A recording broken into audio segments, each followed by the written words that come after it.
Ons lees dikwels in die boek Rigters dat die Israeliete ander gode gevolg het, en dan het God hulle vyande gebruik om hulle na hom toe terug te bring.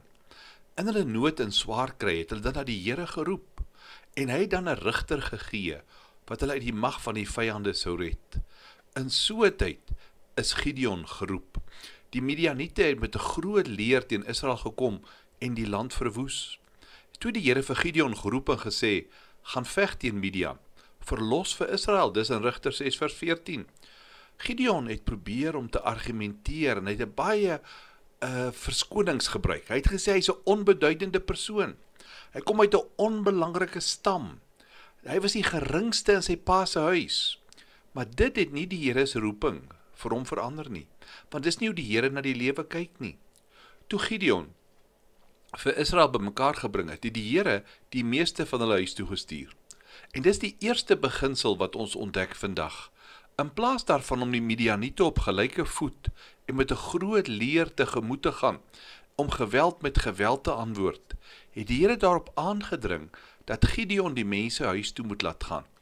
Hy het begin deur te sê dat die wat bang is moet omdraai. Skielik het sy weermag gekrimp van 32.000 tot net 10.000 man.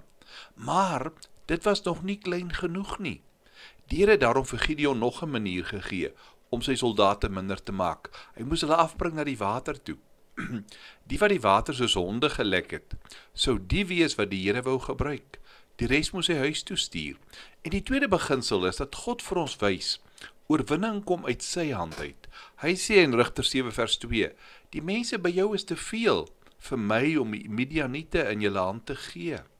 Die derde beginsel, weet jy, net 300 Israeliete, hulle sou teen 135.000 Midianiete moes optrek. Getalle is dus nie vir die Here belangrik nie, want Israel het dit nie nodig gehad as die Here by hulle was nie. Hy het gesê hy gaan Gideon gebruik, en dis presies wat sou gebeur. Die Here se woord en wat hy sê oor 'n saak sal ewig bly staan.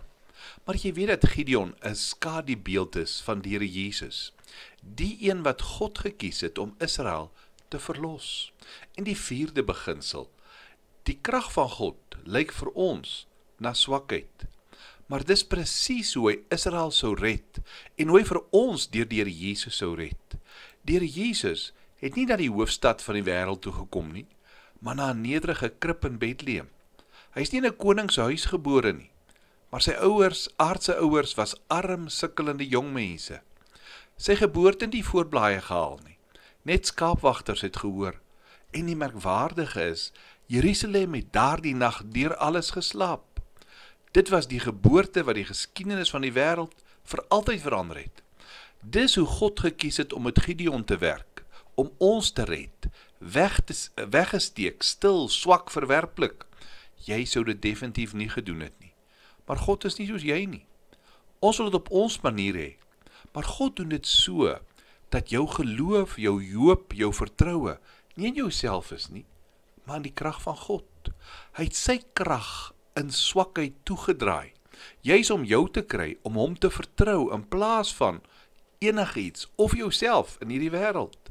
Die vyfde beginsel, net soos God die swakheid van die kruis gebruik het, om jou te red, net soos wat hy die fakkels en die ramshoring gebruik het, gaan hy voort om swakheid te gebruik om sy koninkryk te laat kom.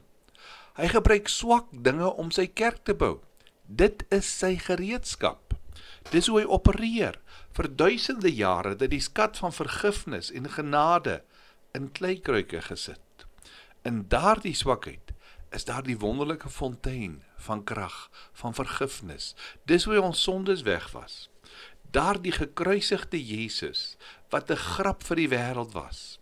Daardie oop leë graf wat niemand wou glo nie, het die dood vir ewig oorwin. Kom ons bid saam. Here, dankie dat ons 'n kykie kan kry in hoe U werk. Dat U die dwaasheid van hierdie wêreld gebruik om U koninkryk te laat kom. Amen.